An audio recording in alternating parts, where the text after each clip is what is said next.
Well, I started this YouTube channel about 8 or 9 months ago. Officially, some of the videos were recorded before that.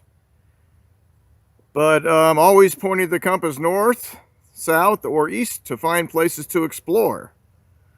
Well, just to balance things out, I've pointed the compass west today, and I'm in Bartholomew County, Indiana. In Indiana, if you get away from the cities, is rural, and more rural. Lots of beautiful back roads for biking, or motorcycle riding, or auto touring. And there's also some very large public lands west of here, west of I-65 and south of I-70. But this is in more farmland here, so we got some smaller parks and more intimate scenery and little things to look for along the way, like these rock ledges on what's called the Fall Fork of Clifty Creek. So both those names imply something more than just a sand or gravel or mud bottom.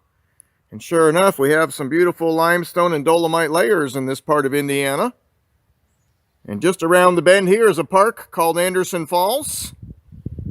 We're still kind of in our low water, late fall flow here. We'll see how much is coming over it.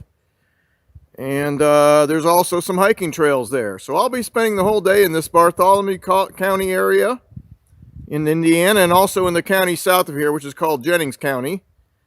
There's 6 or 7 different parks in this area. I won't get to all of them today, but I will start the exploration of this very rural and kind of intimate scenery in this part of the world.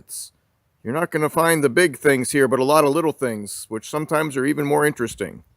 So we'll dig a little deeper today and see what's back in these woods and back up these hollows and back up these creeks. And this ledge here is a sign of what's to come at the falls, because this is the cap rock of the falls just around the bend about a mile.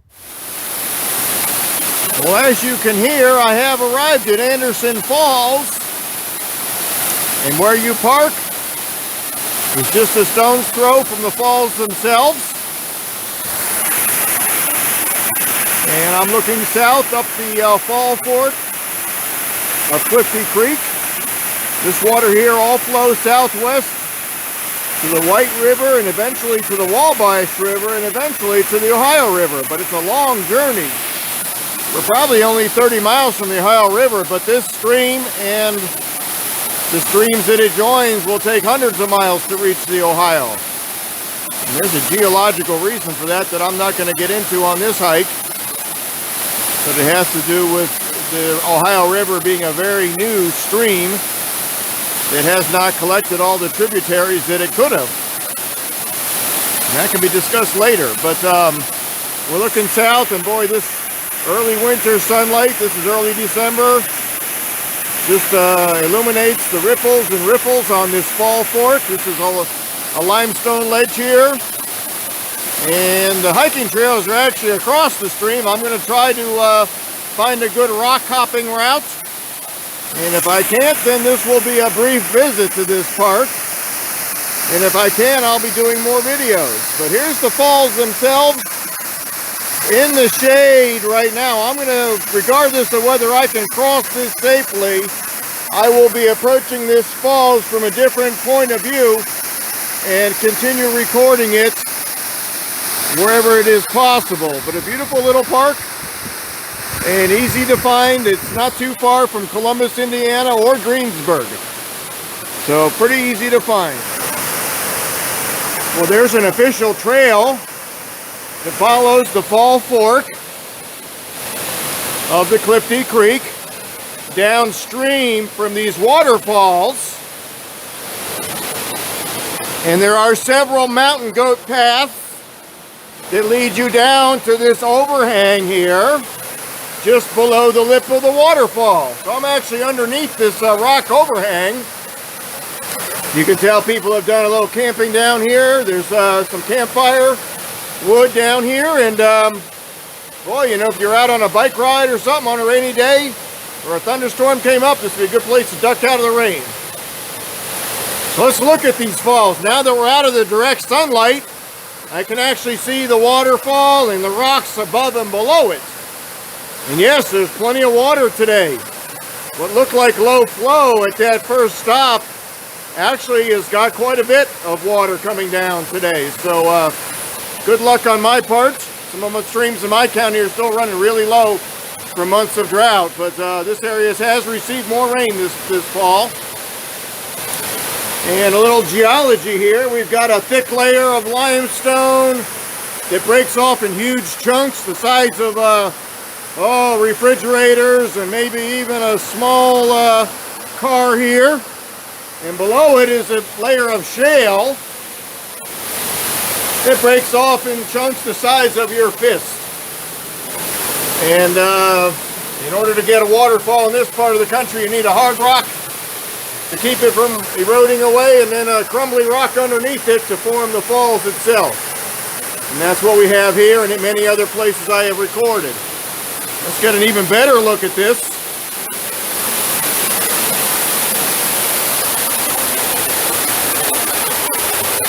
You can actually get right behind the falls here and watch it come on over. This drops about 13 feet. Geologically, this is very similar to Niagara Falls. These rocks are of the same age. They were deposited in the same shallow ocean.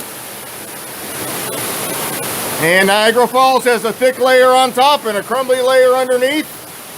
And there are boat rides that do what I just did and go actually right near the base of the falls. But of course, it's 15 times higher than this. And there's been plenty of people made videos and movies in Niagara Falls, but not too many have done this. So here we are at Anderson Falls, Indiana. And we're going to do some more looking around, and if I can ford the creek, we'll get a view from the other side. And I am still on the west side of the Fall Fork at Anderson Falls Park. This is part of the Bartholomew County, Indiana Park District. And I've seen a few good rock hopping routes, but the rocks look like they could be a little slick. I'm still deciding if I'm going to try. This would be a great place to come in the warmer months when getting your feet wet would not be a problem. It's in the 40s today, but I don't want to get wet. And I didn't bring any creek shoes, so I'm admiring the Fall Fork from the dry side here. And we're about a quarter mile above the falls now, and there's still a lot of bedrock here. And lots of little pools and riffles, and just real peaceful sounding here. And some very graceful trees overhanging it on a bright, clear December day. These are mostly oaks along here. On this other side of the stream are oaks. Some chinkapin and some white oak from what I can tell. And on the west side here, we've got some more floodplain plants, some sycamores, some cottonwoods, and even a few bur oaks in the mix here. So just a beautiful little intimate park. And the hiking trails can always wait till spring. It's supposed to have a very good place for wildflowers, so that would give me a good reason to come back when it's easier to ford the stream. But I'm going to keep looking and record my discoveries at the Anderson Falls here. And I will bid adieu to Anderson Falls County Park here in Bartholomew County, Indiana. I did make the decision not to try to find a good rock hopping route. There was a few that existed, but the risk seemed a little greater than the reward when I could easily come back here. It's not too far from home, less than 2 hours away. So staying on the west side of the stream, and let's take one more look at the top of this waterfall. I found some things that were hard to see a couple hours ago. We're looking downstream here. The waterfall is just out of view here. Beautiful sycamore trees, the blue December sky. We don't often say blue and December in the same sentence around here. It's a cloudy time of year, but this week we've had 3 perfect days. And that's a blessing. So this is the same ledge. It's the top of the waterfall. It was a little overexposed when I got here, but now we're kind of in the shadows. And I knew this layer of limestone was known for its fossils. Now that the lighting is less overbearing, you can see them. They're distinctly different in color than the bedrock here is more of a brownish gray, and the fossils are almost a whitish gray. And I believe these are all coral fossils that I'm finding. There's one here with a penny next to it for scale. And there's another one right here, almost in the shadow, but it's whiter than the surrounding rock. That looks like a horn coral. Now that we're in some less overbearing light, I can see a lot of them in this ledge. This is called the Louisville limestone. Louisville is about 50 miles south of here on the Ohio River. And there is a ledge that straddles the Ohio River in Louisville, between Louisville and Clarksville, Indiana. It is of similar type rock, and it's full of coral fossils. It's called Falls of the Ohio. It's a well-known park in that area, and it is definitely worth seeing. And there are ledges there 20, 30 feet thick that are just chock full of horn corals and other fossils. It's definitely worth driving long distances to see. It's one of the most interesting bedrock ledges in the Ohio Valley, and it's solid enough rock that it actually caused a small set of rapids on the Ohio River. And for a river as big as the Ohio to be tripped up by a ledge and form a rapid, it takes a pretty tough layer of rock, and that's what we have here. So I'm going to head to another park that has a smaller waterfall, and I will continue today's adventure there. Well, I am trying to take full advantage of this perfect hiking day in early December with blue skies. So I've moved south from the Anderson Falls County Park in Bartholomew County, Indiana. I'm one county south of there and probably 20 miles by the crow in Jennings County, Indiana, right near Vernon and North Vernon, Indiana. Now, this little park I'm at now, I probably wouldn't have known was here, but I was kind of perusing the Google Maps for places to explore, and if I zoomed in far enough, it showed up as an icon for Calli, C-A-L-L-I, Nature Preserve in North Vernon, Indiana. The main entrance I haven't got to yet. I'm actually at what's called the Rock Rest Falls, which again shows up as an icon on Google Maps, but there is no signage there indicating its location. I had to use the icon on the Google Maps, and it is off of County Road 75 South in North Vernon, Indiana, and the falls is right by the road, and there is a place for a few cars to pull over. And I'm actually a few hundred feet from there, probably a half mile from there. I've been exploring this whole part of the park without the assistance of trails, but just, you know, this is open woods, and there's no hazards this time of year. There's no nettles, there's no poison ivy, and the footing is pretty good. So I've been looking around, and what the Rock Rest Falls is a small branch of the Muscatatuck River, which I'm viewing right now. And this is a very scenic river in this part of Indiana. There's a few boat rental places around here. It's kind of low flow at this point. You'd probably scrape your way through. But beautiful limestone and dolomite ledges along here, similar to the rocks at Anderson Falls. It's the same layer cropping out here. And the Rock Rest Falls is just around the bend here. I'll be shooting some videos as I go up that hollow. It's a very small stream, but it does have water in it, so we'll see how that looks.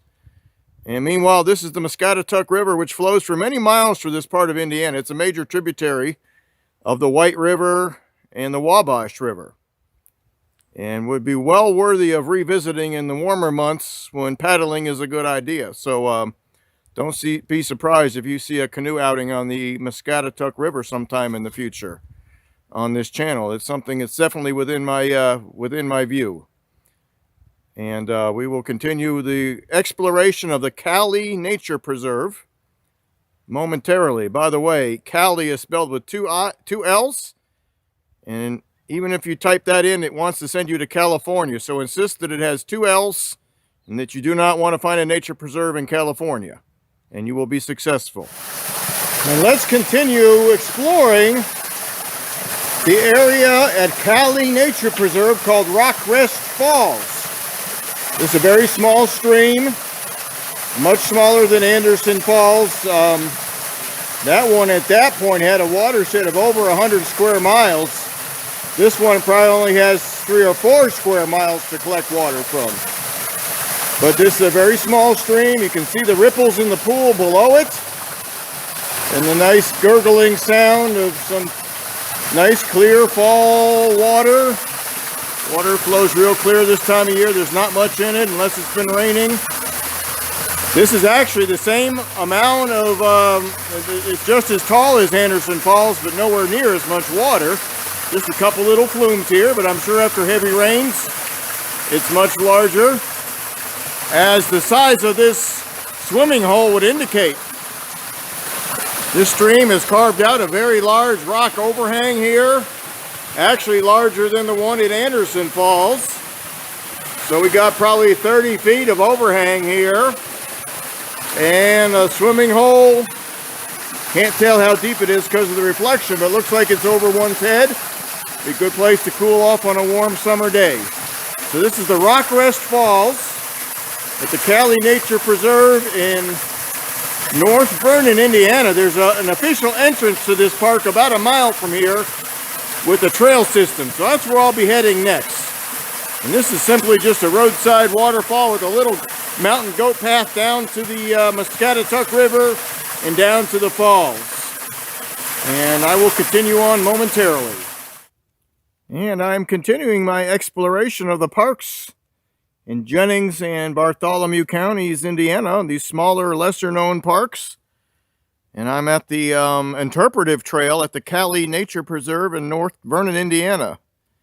And Google Maps is really the only way you would know this is here. There's no signage from the main road that you were about to enter a nature preserve. You just have to trust Google to get you here, and you'll go by a bunch of houses, and then you'll see a small parking lot. But a very well-maintained interpretive trail here. It's a couple miles long. I'm about a half a mile into it, and boy, this would be great in the spring. This is wide open woods with no invasives here. There are no honeysuckle plants or other unwanted visitors from other continents. This is Midwestern hardwood forest here. We got red oak, we got sugar maple, we got basswood, we got all the hickories, and wide open. It would be this. I can tell you from experience, this would be a wonderful place to look for wildflowers in April. And don't be surprised if you see more clips on this whole area in the spring. Now that I see what's in this area. But a well-maintained interpretive trail. I'm not sure if I'm going to find more to comment on. It's out of the ordinary, but this is a very out of the ordinary forest because it's so lacking in invasive plants and full of what we want to find in nature. And that's hard to find sometimes. A lot of these woodlots become invaded with plants that take away from nature's beauty. So here we are at the Calli Nature Preserve on a beautiful early winter day with perfectly blue skies and just great hiking weather. And let's take a couple more minutes to admire the beauty at this Calli Nature Preserve. I started this hike a little while ago, about an hour ago. Did a short clip on the very nice open hardwood forests, and indicated that I thought it would be a good place for wildflowers, and I'm sure it is. And here's some hepatica. This still has some almost evergreen foliage. And even though it's December, these have not died down yet. They tend to stay around and get early spring white flowers. And these are clinging to this limestone bluff overlooking the Muscatatuck River. Something else that's clinging to this limestone bluff is really in an unusual location. This is eastern hemlock, which is common in the Appalachian Plateau and Appalachian Mountains and this all around the central Great Lakes in Michigan and even northeast Ohio. But if you look at the range map, it is discontinuous in southern Indiana and western Ohio. There's only a few dots on the map. Well, this is one of them along the Muscatatuck River. These north-facing bluffs stay cool enough in the summertime that they're actually there's some hemlock hanging out here. I don't know if this is relic from the Ice Age. Probably is, where, it was more common at this latitude, and these have found a place where it stays just cool enough and moist enough for it to prosper. And what this hemlock does have going for it is it is many, many hundreds of miles away from where the worst woolly adelgid damage is being done. The hemlock woolly adelgid has decimated the eastern hemlock populations in the Great Smoky Mountains and Shenandoah areas, and it's a real shame to see these huge skeletons of trees that were 500 years old and are now dead. Hopefully that pest will not make it across the large tracts of open farmland around here and kill off these hemlocks. And in the meantime, let's enjoy looking at these on a very, very nice December day. So this is the eastern hemlock and some hepatica growing here on the banks of the Muscatatuck River. And the sun is getting low in the sky today, and I will need to put the wraps on this adventure to these intimate little parks in Bartholomew and Jennings County, Indiana. And there's more of them I couldn't get to today. There's several more days of exploration to be done around here. A lot of them aren't advertised really well, so you kind of have to dig a little deeper to find them, and that's what I've done. Here I am on the banks of the Muscatatuck River, still at Calli Nature Preserve. I think this is the 4th or 5th video clip I've done here, and I keep finding things to look at, so I will have to stop at this point because I'm losing my daylight, and I'm close to the parking lot now. But we've got a very large limestone bluff here that's being undercut by this river and creates some beautiful scenery, and I can tell you there's a lot of wildlife here. I just saw a family of deer ford this river. I've seen several kingfishers swimming around and looking for fish. I've seen evidence of beavers, and I've seen one turkey hen, a female turkey, scurrying around through the hardwoods here. And I've also commented on some of the wildflowers and plants. So this is a very well preserved preserve. It doesn't get a lot of people here. It's probably the only people to know it are those that have learned from word of mouth. And that's just as well, because when you put up big signs and big arrows and make big parking lots, unfortunately things can get damaged by all the human traffic, footprints, people just, you know, wearing out the park. So just as well that this is less known or almost unknown, and certainly it could be revisited in the future for wildflower hikes. So don't be surprised if you see more on these parks in these two counties in the future.